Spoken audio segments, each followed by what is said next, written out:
Hey, Jenna.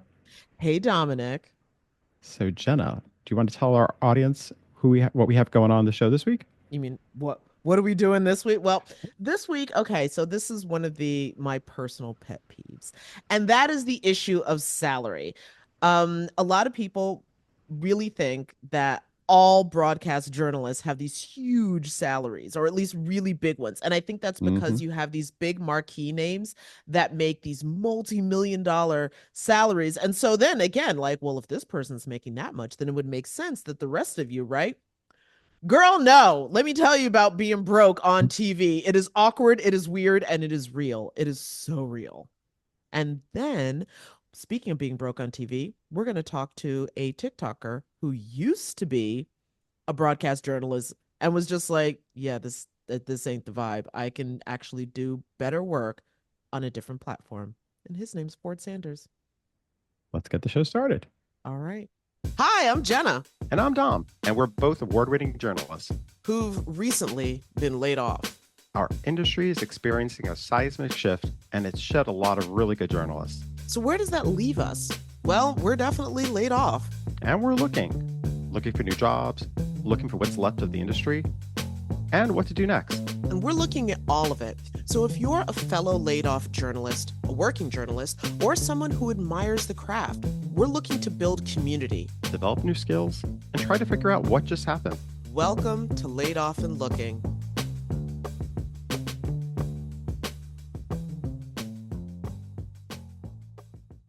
So Don, we got some headlines that are actually related to broadcast journalist salaries. Yeah. So, basically, it started a couple weeks ago. So there were big changes coming to the Today Show. Hoda Kotb announced like a little over a week ago or 2 weeks ago almost that she was going to be stepping down as Mm. co-anchor in early 2025 and that she was going to move into a new role at NBC. She sent a memo to the staff, and in it she said it was time for me to turn the page at 60 and try something new. All That right. makes sense. Yeah. But according to Puck News, there might be something else to the story. They Okay. reported, There always is. there always is, they reported that NBC had proposed a big pay cut to Hoda. And they said when they pushed her to leave her, that she, when they pushed her for that, that she basically decided to leave her 20 million plus deal. Now, a media executive told Puck News's Dylan Byers, who wrote this piece, and this is a quote. This is the age of the great resetting of TV news contracts. Everyone is getting their pay cut or their jobs eliminated. Um, Hello.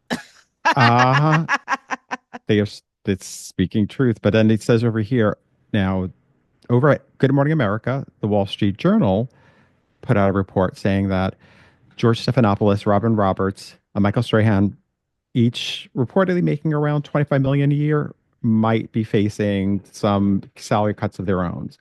Um, and it's not just the morning shows feeling the pinch. There's broadcast, cable news, and late Broadcast night radio also. and radio are all tightening. A lot of these networks are tightening their belts, and so go with those salaries that many people always saw.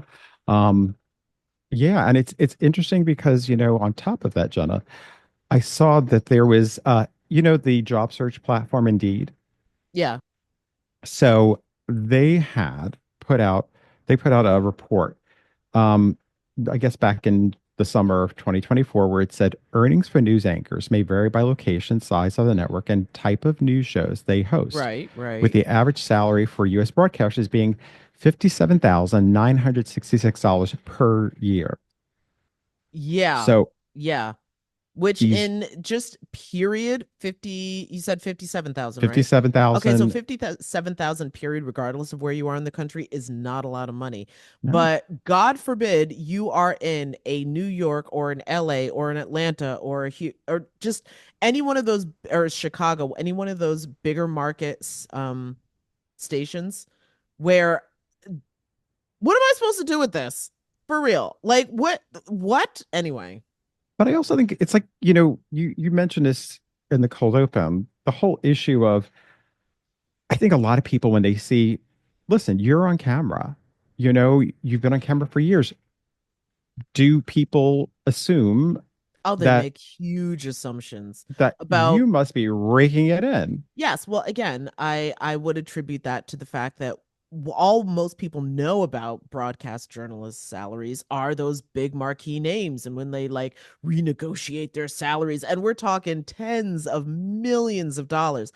Um, and so I get how if you don't know anything about the business or, markets share and all that other stuff, that you would be like, okay, well, if this one person on the Today Show is making north of $20 million, then you're not on the Today Show, but that must mean you're making several hundred thousand, and like Mm-hmm. just no. And so what I would usually the easiest way that I would handle it was just be like, well, first, I work for a nonprofit broadcast. So that Mm-hmm. Very alone, different. It's a different it's a world. very different world. It's a very different world. But no, that's not the case. And actually for a lot of journalists, because a lot of people when they first start their career, they're in even smaller markets like your Wichitas or your Jackson Hole, Wyoming, etc. Um those are smaller markets, and that means smaller salaries, and just no. No. Most of us are not making that kind of money. I also think it's interesting, like, so I had seen somewhere that they looked at the Today Show ratings from uh, September 2014 and compared it to 2024 in Right. September. And it looked like for the month um, of September in 2014, they averaged 4.672 million viewers. However, in 2024, Wait, 4 or 14? no, 4? 4.672 million viewers was average for the month per day. That's what Yeah. the average is. And then so for this month of 2024, of September 24, it was 2.2.5 million.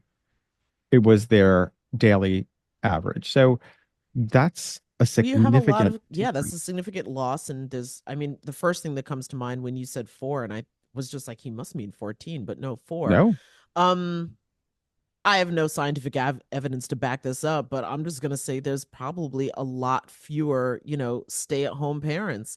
Even if people are working from home, there's the morning drive news that they do, which, like when I was commuting into the city, that's the hustle and bustle of getting out of the house. Maybe it's on in the background so I can catch the weather and the traffic or something like that. But then, like, yeah, the only the Today Show is very much like, you have a chance to sit down and, you can kind of like be friends with that, which is great. But most people don't have that kind of time anymore. it's That would be the my first thing.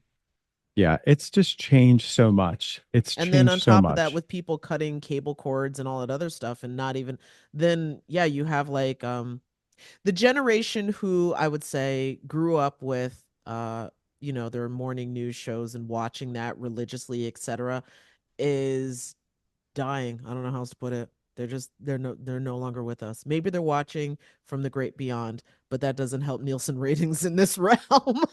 No, viewer habits are just different than they were 10 years ago. And, Yeah. you know, I saw so in the Wall Street Journal article, they also got into the whole issue of even late night, where they talked about how I guess last month, um, the Tonight Show with Jimmy Fallon actually joined the other two late night shows, the Jimmy Kimmel and Stephen Colbert ones, where it no longer 4 nights a week, right?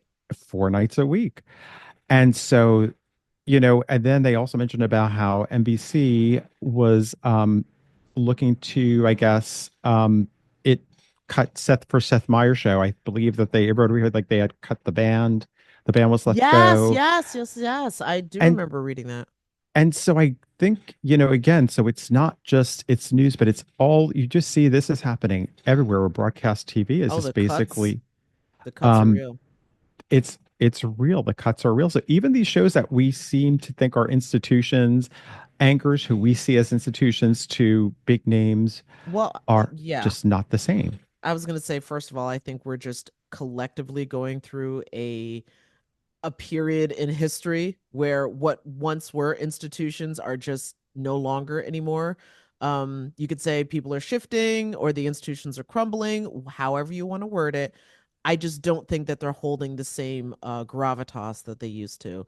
And then secondly, I would also wonder how high those shows ratings are on YouTube because again, I'm in bed. Like, I don't think I've ever seen Seth Meyers' show live when it broadcasts because it comes on at like what 12:30 or 1 o'clock or something where I'm sound asleep. I'm fully unconscious when that show airs. So I watch, on YouTube. Love it. Yeah. Subscribe to it on YouTube. And I wonder if their numbers are growing in that space while they're dwindling on the broadcast. Well, I remember back in the day, I used to love watching like Conan O'Brien when he was on at 12:30, Mm. and then he moved to 11:30. And I think, the viewing habits back then were just very different. Oh Today, yeah. Oh my God, you yeah. also you had more, I think, of a pressure to feel like you wanted to stay up at that because yeah, you did have like ways of recording, but it wasn't the same. Today, if you know every clip is going to be online, why do you have to watch that? There's other things you can watch. Either you're Or scrolling you can late at go to night sleep. Some people or have you to go to be up sleep. early. Commutes are getting longer and longer as more and more people can't afford to live close to their offices. I always found that with SNL, like it's been years, and the same thing with the MTV Music Awards. Like there's shows I always like watching. I just don't find myself watching them um on a weekly or yearly basis or whatever it is. Like it's really difficult to get me to want to sit in front of Oh, the I love television and SNL watch. on YouTube. It allows me to edit out anything that I don't know why. Yeah, no, I mean, I just look for whatever seems to be trending and then I'll watch that. If it's sometimes I'll click one other clip and I was like, oh, that's actually kind of, I'll watch that. Or if it's Sometimes I something I don't will like, check out some of the sketches. Yeah, if like they're trending, but for the most part, it's cold open and weekend update, and then I've got other things to do with my life. um, and then also the other thing that seems to be happening is like, what's, I remember like, I guess if you're looking at some other stations are probably they're also looking at hiring lesser known talent, so therefore the salaries aren't as high What's her in known terms of talent right here?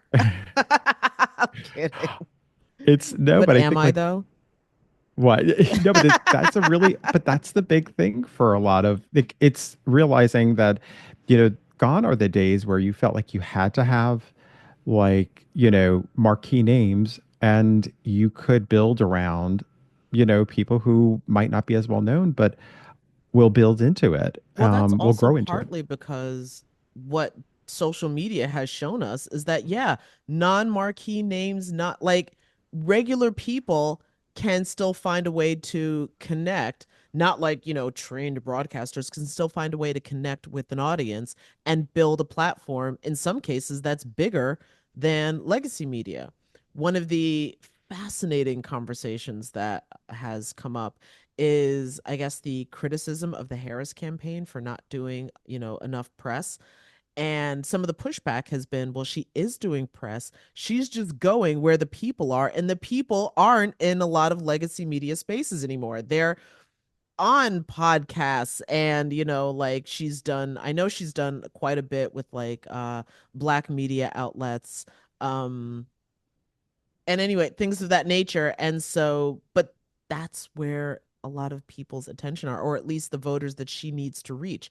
They're not watching, like, I don't know, Face the Nation. I don't know if she was on that show or not. But my point is that if you have to reach an audience, you're not going to reach them if you go to a space where they aren't. And that's what part of the fractured media landscape has created. Yeah, I know she was on the Call Her Daddy podcast that actually Call created Her quite a Daddy. That's the buzz. podcast. I knew it was a podcast that a lot of people were upset that she was on.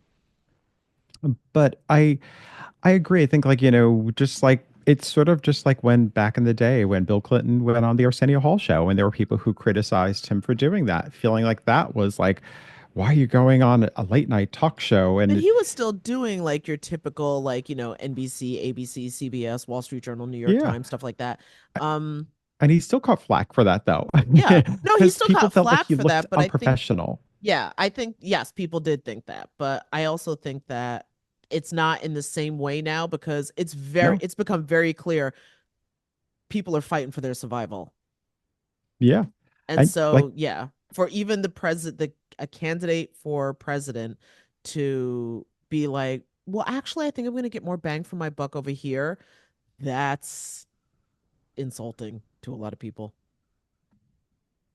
Yeah, it's the one space that it seems like um I don't know for sure, but like I feel like is not experiencing or we're not hearing as much about maybe some of these cuts or is the sports space because I know they said like ESPN. Oh, Again, this is according to this Wall Street Journal article where they mentioned about how ESPN was probably going to be offering a huge uh, payday for Stephen A. Smith, and that's interesting because it's kind of like their sports are still it's like a it's one of the huge. few draws to get people to still subscribe to cable or to subscribe to a streaming service for that live broadcast. That's one of the few live broadcasts that people are still just like, no, I have to be there to watch and see what happens. I guess the rest of us can go screw ourselves or something. I don't know. But I I was like, guess maybe, again, I don't it know. keeps changing. I'm like, I wish I was into sports. Oh my God. Well, you know what? We're going to do an episode where we're going to talk about sports journalism, and I am going to indoctrinate you into Knicks basketball fandom. I look forward to that. Yeah. I should get you something so you can learn how to do some self-vlogging because that's a big part of it. I know baseball. I understand baseball. I don't watch it all the time, but I do understand that up to a certain point. So, but yeah, I don't follow it all the time. It's too much investment of time. But speaking of, I guess talking about this whole issue of payday, we have a great interview coming up Yeah, I with. I think that what attracted me when you first told me about Ford was the fact that he left his job in broadcast news to go try to make a name for himself and more importantly, a better paycheck on TikTok. And that I think is it feels very canary in the coal mine to me. Well, hope the audience enjoys it. Fort Sanders is an independent journalist creating content on TikTok. Right now, he has close to 90,000 followers on the platform, which is amazing. In a recent post, Ford opened up as to why he chose to leave a successful career in local television news. Many of you may not know, but the local news or news industry in general can be pretty limiting. I mean, it's just a fact. This is not shade to KVU. I'm talking about the industry in specific. I don't think they've caught up yet with navigating what social media looks like, what news content can look like in this day and age. By pivoting to TikTok, Ford says he made the decision to invest in himself and wants to build an online community that's interested in local news. He also wants to partner with brands so that he's able to monetize off the content he's creating. So, is this the blueprint for the next generation of indie journalists? Well, joining us now to discuss it all is the one and only Mr. Ford Sanders. Ford, welcome to the show. Hello. Hello. Thank y'all so much for having me. I'm so excited. Oh, this is great. And I'm so Yes. fascinated by this because, again, that we are now in a space where Yeah. people have to reconsider how we're going to disseminate and how, more importantly, audiences are looking to take in their information. But before we get into deep with that, for your take, can you give us a little bit of a background on your journey in local news? Like what markets have you worked Yes. in, et cetera? Yeah, so I started in local news. I went to the University of Tennessee there in Knoxville. I get in trouble here in Texas because I say that's the real UT, and I have to keep my mouth shut. But I started there. My first ever job was literally working like grip, which is like holding the cable for the camera for SEC Network. And then quickly moved on to a couple other little like things like the Daily Beacon. But I would say my first ever like news job in local news was I was still in college and I worked at WVLT. It's a CBS affiliate there in Knoxville, Tennessee. So I was just like a did like web producing. So I made web stories and all the stuff that kind of glorified intern. I was an intern that turned into an employee, but I got little opportunities here and there to go on Facebook Live and get my face on the camera and all that. So that was my first job. But when it comes to real true on air, my first ever on air job out of college was in Greenville, North Carolina. I think it's like Market 102, not to be confused with Greenville, South Carolina. That's a bigger market, but we were in the inner banks, outer banks. We covered a lot of rural North Carolina, beach towns, and farming, all of that. So I was there for a year, about a year and a month, and then moved over to Louisville, Kentucky. I always say I worked for WHAS TV there. It's a Tegna station in Louisville, and I always say Louisville's the city that really made me a good journalist. Not that North Carolina didn't. The news was just a bit slower. In Louisville, it was immediately jumping from slower news right into Breonna Taylor's trial, right into some police brutality that was happening, or just even just crime and events that were happening around Louisville. I mean, it was go, go, go every day. But I was there for 9 months. I'm from Nashville, Tennessee. And so Louisville was nice for me because it's only 2.5 hour drive. But I took a quick little visit to Austin, Texas, around July of 2022. And I visited Austin and I was like, oh, no. Like, I'm meant to be. This is where I'm meant to be. And so I quickly found KVUE News, which is the ABC affiliate in Austin, Texas. It's also a Tegna station, so it makes it easy. WHAS was also an ABC affiliate, so I had both ABC and Tegna already affiliated, and I begged and pleaded my bosses in Louisville, and I ended up transferring. And I did almost finish out my first ever contract. I've broken all my contracts, but I was at KVUE for a year and like 10 or 11 months out of a 2-year contract. And we'll get into why I left. But essentially, I like to say I finished that one out because I was so close. But still here in Austin. But yeah, that's kind of my on-air journey. Did a lot of anchoring, a lot of reporting. So I've done pretty much every single kind of role you can do within news. Okay, cool. Well, for your take, what is it like, I guess, working in, I mean, you sort of gave us a sense of like, there was like go, go, go with like, a lot of the stories, crime stories, etc. But like, I guess, what is a typical day like when you would come into the studio? Yeah, typical day is definitely, and I don't mean this negatively, but what we call turn and burn. And so, you come in with 2 to 3 ideas every single day. So I'm pitching, of course, things in the local Austin market, or sometimes the beauty of KVUE I loved as well was if there's major news happening, like whether it's with Trump or just political or anything, we can localize it as well. So you come in with your 2 to 3 pitches, you pitch it out to your editorial team. News, they don't sugarcoat. They might be like, hate it, next one. And so that's why you come in with some options.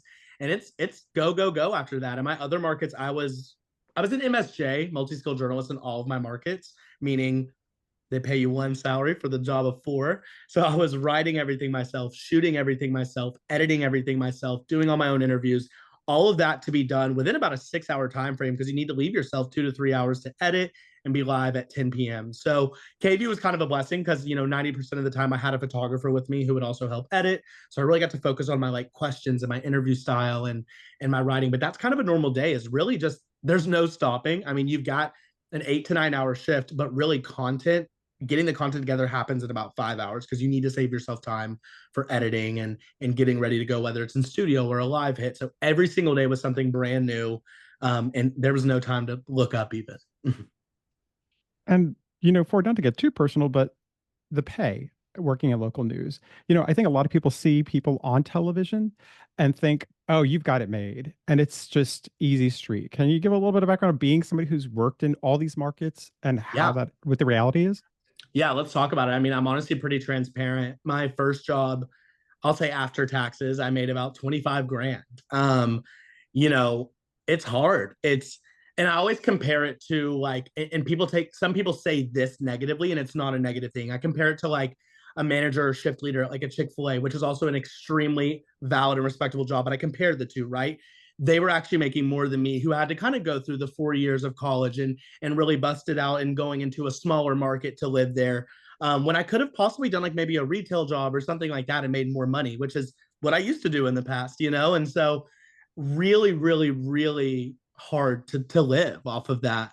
Ultimately, every market I moved, it was only a $10,000 to $12,000 raise, which is a great raise. But every market you move comes with $15,000 more in expenses because it's a more expensive city. So I just felt like I never caught up truly. I think I ended making about $60K a year. Now, granted, I had to work hard with dog walking. I've got a pug and a Frenchie over here that I walk to this day. No matter what, I'll be rich and I'll still have my little side jobs. But yeah, the pay is definitely not what people think it is. I think long gone are the days, and we've kind of chatted about this, of those $11 million contracts that you see on air. And that's a thing of the past. It's such a thing of the past. And I think people need to realize local news, we're doing all these jobs. For example, in North Carolina, I'm doing 3 to 4 jobs, but getting paid like half the salary or a third of the salary of what my friends made working at in their accounting jobs or whatever coming out of college. So, it's really hard to just live. And you're also credit limited. cards. And aren't you also limited in terms of what you could do outside of your job? Because I know where we worked, and it was sort of like you didn't have time to go. You couldn't take another job, let's say, in another Yeah. like, oh, let me have a side hustle here doing this, because either you have to be careful about what it, how does it tie into your work, or if they find out, they don't like you knowing Yeah. that you're doing that. So it kind of really limits your options. So you kind of make this money, and Here's another good example. Service industry. Many of my friends are in it. I used to be in it. It's such a respectable job. But that's a good example I want to bring up is like in North Carolina, even you can't go be a bartender or something like that because you're on television. Not that they look any type of way. They just don't want you out there in the service industry because it shows probably the lack of pay you're getting in your job that's literally a television job. So you really are limited as to what you can do. You can't really go pick up a retail job. So the best I could do was to walk dogs. I mean, that's something I can do on my own time, make my own money. Yeah, and we'll get into this, but if you build a following, you cannot touch deals there. And so you're really limited into what you can do. It's also hard even for a lot of journalists in their contracts. I'll say on-air journalists, for example, that have like these 2 or 3 year contracts. It's hard to even do freelance work for any like publications. Like we have writing capability. Like I'd love to do a $500 article or $1,000 here for these other publications, but you can't be cross-published a lot of the times because they own your name and likeness. So very limiting. It's kind of like you're stuck with the one salary and you got to stay in your lane. Yeah, well, so with all of that in mind, then I guess comes the question because traditionally, you stay and you get in your grind and you either, hopefully you get a raise or promotion, or more likely you move to a bigger market, etc. What made you say, what, I'm gonna strike out on my own. I'm gonna do my own thing. Yeah, that was actually the craziest decision I made. I still think it's a crazy decision to this day. I mean, it's been 1 month, I think exactly. Yeah, about a month, about 4 weeks, 4.5 weeks since I left KVU. Um, it was a hard one. KVU was still like the best station I've ever worked at. I like loved my time at KVU, honestly. Such respect for everyone there, but it came down to an industry issue. And I do think stations have responsibility to go against the grain of the industry. And so that's where I do put some blame on stations still. But the industry issue of just, I had really a year ago, I'll keep it quick, but a year ago I'd kind of started doing my news TikToks or literally on TikTok. So I started doing my news stories that I was doing every day. I'm, like we're busting our ass every day, like I said, to get that story out there. Mm-hmm. And we go on TikTok. I'm like, why not break this down for a minute and a half on TikTok? And it just took off. Like it was a slow build. It's still a slow build. I'm working to get to 100K. Hopefully that happens soon. But that really started to build up. And once you hit 20K, 30K, 40K, well, here I am getting offers for, hey, will you post about my company for $1,000 for 20 seconds? Or hey, now that you're at 90K to 100K, here's $4,000 for one video. And that's really hard to turn down when you're making $4,000 and an entire month's worth of work of that turn and burn every single day when you could make that in 20 seconds.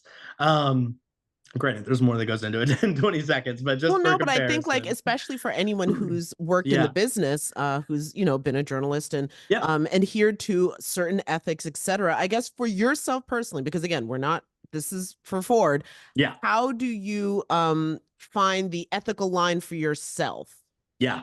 And so that's where the first point was, the ethics of it all, of like, do I stay in my job and just kind of ask for forgiveness later, aka probably get fired, or do I make this decision? And I made the decision. My management was very clear with me that if you want to accept these deals, it can't be done here. And I understand that to a degree. I wish the industry would catch up though. I think you're getting to a point where us Gen Zers or whatever, we're all on social media, not just Gen Z. Everybody's at this point on social media of some form. And not only that, we're actively partaking in it. We're building a following. And that's the way marketing's going these days. And so I think for me, it's an interesting fact. So the first bit of ethics was I left my job. I just decided independent journalism was where I was going to go, and I was going to start accepting these deals. Now, we've kind of chatted, like, one of the things about me is that, well, here's a really funny example. There's a show called The Secret Lives of Mormon Wives on Hulu, and I just saw this dilemma about one of the Mormon wives, like, got an offer for, like, an adult toy, we'll say, and she was debating if she should take it. Now, there's things for me that, like, as an independent journalist, I still deal with sensitive information on my account. I probably will turn down some of those deals, things like that. No judgment at all. Hope my friend takes it. I'll pass it on to someone else. But you know, I think there's certain things like that that I still will kind of shy away from just for the moment. You don't want to get things too lost in the mix for a paycheck when it comes to really sensitive information still being done. But you know, I just worked yesterday with Hop. It's a burger company and made some good money off posting just a 30-second reel, 50-second reel on Instagram.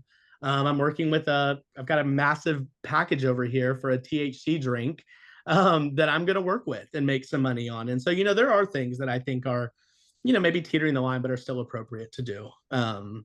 But somebody may look at you and say, doing deals in general is against ethics. So I think that's where we're at. Of like, it's really 50-50 right now. That's so interesting, though. Oh, Dom, what were you going to No, say? no, no. Go Oh, ahead, well, I Jen. was going to say, just building on that, that makes me wonder, though, especially in commercial, most of my experience has been in public media, but in commercial media, um, you don't have any say into who the advertisers are.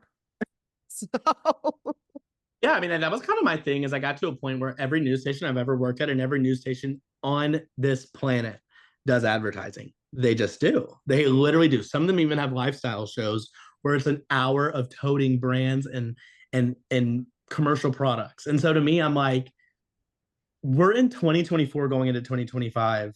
Influencers are a very legitimate way. Influencing is a legitimate way to make money and to be a marketer, you know? And so there's a way to meld the two together. And that is where I still kind of teeter the line of what deals I will and won't accept. But, you know, I think that's where we're at. Is like, if a station can do the same exact thing and tap into that money, why wouldn't I do that for myself? Especially while I'm young and have the opportunity to.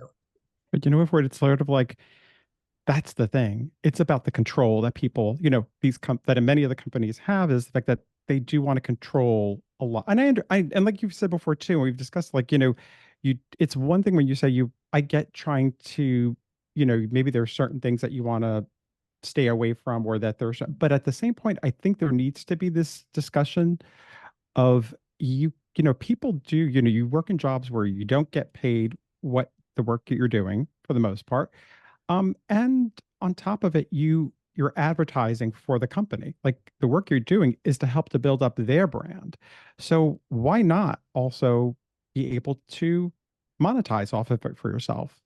I think I realized the moment that I should leave was the moment, and I'm not going to get into specifics about the actual percentages or anything, but there was a moment where I had a conversation with higher ups at my company, looking at, hey, this really cool, like not necessarily a study, but kind of a study. Data was ran, right? Talking about all of the stations. We've got CBS, Fox, ABC, and NBC here in Austin, looking at the ages of 18 to 24. And it was a landslide that KVU had risen. And I was told, could be because of me. It makes sense. I mean, TikTok is a younger crowd, and I'm talking a landslide of how much above we were other stations when it came to this age range. That's an age range that's also some of the biggest buyers when it comes to things. 18 to 40 have some of the biggest buying power in advertising. And for me, it's like, if I'm going to help this much, which is okay. I mean, you sign on for that. You want to help your company and you want them to grow. But for me, it's like, help me help you. You know, if we're at a stage in the industry where maybe you can't pay me 100K, which I think I'm worth, let me do things on the side, you know, and let's let it all work together. But we're just not there yet, and I wish we were. And so I think that's where I had to make that decision of like, you know what, I mean, I am helping a lot, but like, what am I getting in return? At the end of the day, journalism is my passion, but we also have rent. I also have utilities. I also have things to pay for, and you have to cover your bottom lines, and you should be allowed to have a little extra money to enjoy yourself. So I think that's really what it came down to, was how much I'm helping them and what I'm getting in return. And I also think, you know, now your page on TikTok, you do cover local news stories from the Austin area. And you also cover your personal, like you're willing to share. And I think that's the thing when people go on things on platforms like TikTok, obviously it's people want to get to know who you are. So how do you kind of draw the lines of how much you're willing to share, how much of yourself do you put out there versus, you know what I mean? Especially when you're trying to, because you're integrating both brands on the same platform. I'm laughing because I overshare. Even yesterday, I overshared something. I overshared something that it's not a big deal, but I'm like, let's just take that off the internet, actually. So it's definitely a fine line. And I had a call from my mother being like, take it the hell down. And so there are times where, you know, you get a little too comfortable when you build a community and you feel like they're 90,000, 100,000 of your best friends and they don't judge you. So you're like, I'll tell you whatever. But, I made a point that 6 months ago, 7 months ago, my account was really 90% news content, 10% personal. And that 10% personal wasn't even personal because I was afraid of my company. And I was afraid to afraid in the sense of oh, I can't share too much. I don't want to get in trouble. But I made a really conscious effort 6 months ago to kind of push the limits. I was like, look, if you decide in 6 months to a year down the road that you want to take this full time, brands, yes, you might be getting millions of views when it comes to news videos, and that's great. But a brand can't really sell much off of you because your community wouldn't really know your personality. They just know you as a teleprompter, essentially reading the news. So I made it a really big deal to go from 90% news to 50% news and 50% personality. I cuss on my account. I do what I want on my account. I let them know who I am, but I also still have that level of couth and that level of decorum when it comes to presenting the news and sensitive information and knowing that, hey, I am a traditionally trained journalist. You're still going to get the facts from me, but you also might see me out at the club, maybe one night with my friends. And so I made a really conscious effort with that. And, it was a hard battle for 3, 4, 5 months. I was getting 300,000 views on news or 50,000 views on news and 800 views or 500 views on personality. And I was like, well, we're screwed. I don't know if I can cuss. I'm like, we are screwed because brands are not going to want to work with me. But now we're at a point where personality videos are getting 10, 20, 30, 40 to 100,000 views. And, it just was a really important switch. So I think it's always important to kind of make that switch. I think it's a good way to describe this is when you look at a morning show, a lot of them have more personality than we would on our evening shows at a news station. Still important topics to get discussed, but also time for lighter topics, and they can put their personalities in there. So I was like, why would I not put my personality on my own TikTok, literal own platform that I own? So yeah, made that decision to go 50-50 with it, and thank God it worked. It's still working. It might not work in a couple months, but we're not going to manifest that. So Well, I mean, just in comparison wise, I'm thinking that some of, at least for cable news, I have seen some, let's say, New Year's Eve celebrations where, wow, that's more of that anchor I ever thought I'd see, and, et cetera. So I think that some other places are dabbling with that. Dabbling with engaging with personality as much as you are with the news and the facts. I'm also wondering, do you draw a line when it comes to anything that might be deemed political? Because that seems to be one of the biggest things about journalists is that, whose side are you really on? yeah. I think it's so interesting because right now my manager and I even had a conversation about it is election season. These campaigns have a lot of money and influencers have the chance to make a lot of money from these campaigns to say who you support. But there's also a lot of money to be made just from normal vote.org and websites like that are bipartisan. And so, I think it's an interesting thing right there of when it comes to political stuff, I'm always going to keep my opinion out of it just because that is the traditionally trained journalist in me. How I vote at the end of the day is me standing up for what I believe in and things like that. But when it comes to politics on my account, I'm not going to shy away from it, but I do try to make a really conscious effort, just as we would do on TV, to get a Democratic view, a moderate view, a Republican view. You know what I'm saying? And so for me, it's still that idea of pretty down the line when it comes to political content. It's hard on Instagram. I'm pretty sure political content there was 6 months to a year ago where Meta put out a thing saying that they wouldn't push out political content anyways. And that's kind of a silencing of news and politics right there. So it is an interesting one, but when it comes to that, that's one thing that I'm always pretty down the line on of you're going to get still some personality out of me, but I'm going to just give you every side that I've researched at least. You bring up the aspect of the power of Meta, actually. And do you ever worry about what happens if TikTok or any of the other social media platforms, do you ever worry about, well, if any of them go away, what happens next? Like if you're relying so much on the platform that all of a sudden, what does that mean if something does happen to it? I worry every single day. And I think it's a good thing to do. I think you should never get comfortable. I have 100,000 people essentially. We're just going to act like I do on TikTok. And so, that's great. And I've got almost 6,000 on Instagram. That's a big difference. But a month and a half ago, 2 months ago, I had 3,000 on Instagram. So there is growth happening there. And I think, that is something important is the phrase of you should never put your eggs in one basket is a phrase for a reason. If TikTok goes away, that's a lot of my income because to brands, yeah, I still have Instagram that hopefully maybe soon I'll get to 10K, but 10K versus 100K is still very different. And that's going to affect my income. So, I think it's important that I'm actively every single day still posting on Instagram and really growing that alongside my TikTok. I could be better about it. For example, I have a podcast I'm trying to get together that I'm being lazy about, but a podcast that's going to live on YouTube and on the podcast and Spotify and things like that. But YouTube's another great one to really build your platform. And so, yeah, it's something I think about every single day. Because TikTok could go away. I'm hoping it doesn't. It looks like they have a strong case, but you never know when you're going up against the government. So, yeah. Well, one of the other things that I'm thinking that, because of course, becoming a seasoned journalist is something that takes time and you need experience and all that other stuff. So, is what you're doing, is this like a young person's game only, or can anybody like who's willing to share actually get into it, even though you might have to cross that threshold of understanding how to share when you've been Yeah. taught for so many years not to? Yeah, it's so interesting. I think anybody can get into it. I mean, I've seen independent journalists here in Austin that are 40s, 50s, 60 years old and on X, they just may use a different platform than I use. But I think where we are now, TikTok in 2020, you could sit there and dance to a sound and get 20 million views. Those days aren't really happening anymore. Rarely they are. It's all about personality now, and it's all about talking video. So you're already going to get a one up if you're, let's say you're someone that's not comfortable with like showing too much personality. Well, if you can at least get on camera like you have been on TV and talk and share the news, you've already got that. But it does come down to how much you're willing to share and how much personality you want to show, because that's where your community gets built. Um, I'm at Whole Foods on the way here today, and two people came up to me and were like, "Oh my God, I'm like obsessed with you," and things like that. And that's always really cool. And they know me from TikTok, but I have to think that it's because I show my personality. I can't imagine someone, of course, people can appreciate what you do with the news and things like that and tell you I love your news and stuff like that. But I do think it's a personality that builds the community aspect. So I think it is for everybody. I think it's just how willing and comfortable you are. I also say you're just talking to your phone at the end of the day. Yes, like for example, there's videos that I have that get 6, 7, 8 million views, but I don't see those people like in real life. I see them when I go out and usually people come up to you and ask for photos and things like that. But at the end of the day, you're just talking to your camera. So like, as long as you can get past the embarrassment of just you and a phone, you're gonna be fine.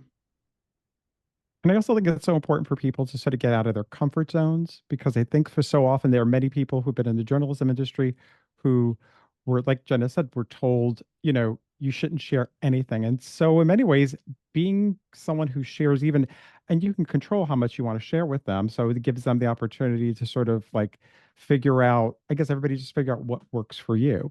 So what is it, looking at the looking at the um issue of how I guess broadcast companies, how did they what are they not willing, what are they doing, I guess, wrong in terms of not easily adapting to using social media for what it's for all it's worth? We have the same standards and ethics that we had in like 1960, 70, 80, 90. And social media in 2024, year after year, social media is like basically the advancement of like 20 years with how much society changes with it. So to me, it's just a silly thing to think that, these iconic journalists like Walter and all of them, they're so iconic, and I want to emulate them. But guess what? We're not in that era anymore. You have to emulate it in a way that people are going to latch onto nowadays. And nowadays it is the wave of influencing and the wave of social media. Everything is through our phone. In 1980, it was not. It was you sit down for your 5 p.m. newscast, you sit down for your 6. But now you get to let people in on your life. And so I think that's the big thing, is just these standards that we still have in local news. And I can only speak from local, really. I mean, I've done network stuff like in collaboration from my own local stations, but from local aspect, it's these insane expectations and the fear of getting in trouble of oversharing, when in reality, that's what allowed me to leave my job, was my sharing ability. So it's at a point where I hope, that's why I keep saying the industry catches up, because I hope they would foster, that with their people and say, I mean, I think it's fair to say don't overshare within reason. I still have problems with that myself, but I think you should want that to happen. I think you should want people to share and want to be like, I'm going to Kotb. That's where I feel like I'm talking to my best friends, So. No, that's very, very interesting, because now I'm wondering if, I think the initial experience that I had with companies online was that it was just another way to advertise what was happening on the broadcast. And I'm getting the impression that no, this needs to exist as its own thing. It's not like, oh, I saw a post, I'll tune in at 7. No, it's a community in this space all on its own. One of the big things I remember is, well, I remember it happens to this day, but KXAN is like KVU's biggest competitor here in Austin.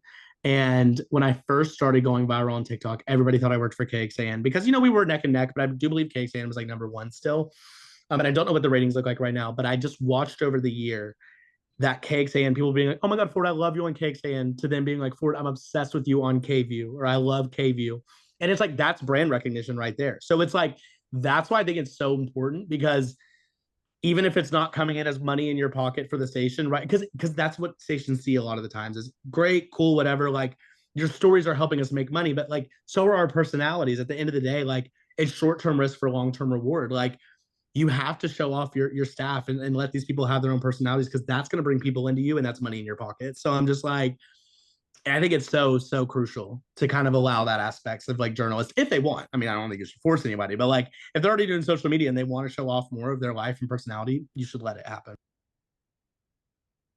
It's interesting because sometimes you see certain newscasts act too hard, like they're trying to be something they're not on social media, meaning like they'll do things on set and they do, they, and there's nothing wrong with wanting to show personality, but sometimes they can come off kind of cringy in the way of how they're trying to go overboard and connecting. I mean, I guess that's part of it too, right? Do you think there should be sort of wiggle room for them to evolve, but also like the newsroom to evolve, but also still maybe maintain some kind of standards or ethics within their own newscasts and what they're doing on like doing stuff on set, or right? Absolutely. I think one thing that like one of my news directors and bosses had told me is that, when it comes to the desk, like that's a sacred space in his opinion. And like, I agree with that, honestly. Like the desk is in a sense in the news world, that is a sacred spot. That's where some of the most heart-wrenching and biggest news is delivered, or some of the most lighthearted news is delivered. But that's where things go down. And so like, I see people on TikTok that do dances or do things like that, and I have zero judgment. Honestly, it's working for a lot of people, and I'm like, good for you. For me, it just wasn't my thing, and it wasn't really allowed at my station, but thankfully it wasn't my thing anyways. But what was my thing was going in the makeup room and doing a get ready with me, and like doing my makeup and things like that, and showing my personality. And so there are other ways to go about it. I think it's everyone's own journey, but I think once a station taps into that, I think it's like night and day. There's always going to be the hard thing about social media is that I think our stations can see hate comments and think like we're done, like that we're over. I'm like, social media is a long game. Hate comments can be some of the best thing for your account. Like it's engagement. It's people going over and over and over again. And you'll always be able to course correct and correct yourself if you were truly wrong or felt you were truly wrong. So I think that's another thing too, is that like when you get silly or do silly things, like stations can be like, okay, this is not being received well. But I'm like, it's just a whole different world, a whole different ballgame. Social media is like, you can't go off that, because at the end of the day, it's like all press is good press sometimes within reason. Okay, well, one more question, because I know that you actually do have a journalistic project that you're working on. We do want to touch on that, but I just want to ask really quickly, going forward, do you see the traditional, like, evening newscast existing, at least in the way that it has been? Or is that something that might have to, or absolutely has to evolve into something else if it's going to continue to exist? I think it's an absolutely. But it's an absolutely with two truths to it. Like, I think there's always going to be a 10 p.m. newscast or a 5 p.m. or 6 p.m. And I think there should be, because I think there's so much to be said for options. If my phone's dead and I'm at somewhere and the TV's on, perfect, I didn't miss it. But if I'm not near my TV, it's got to be somewhere else too. And maybe that looks like David Muir doing that wonderful, incredible traditional newscast, and a Ford Sanders going on TikTok and running through a 5-minute TikTok or a 3-minute TikTok or a part 1, 2, and 3 to keep your attention of the biggest news of the day, and capturing what you're going to get at 10 p.m. So it has to. I mean, we've already seen TV had to go to streaming because of people cutting the cord, and so I think there's so much to be done. And I think that's where, like, I think NBC does a really good job. They have like NBC Stay Tuned, which is a Snapchat show. And Aaron Lim over at which is also NBC, News has News The Rundown, which is on Snapchat. That gets millions of viewers, and that's probably some of where they get their biggest money in advertisement. So I'm like, you got to go into social media. I think it's so smart. So, so now as we start wrapping up here, like, what are your long-term plans? Like, what are you looking to create right now? Like, what are your goals in terms of what you want to build?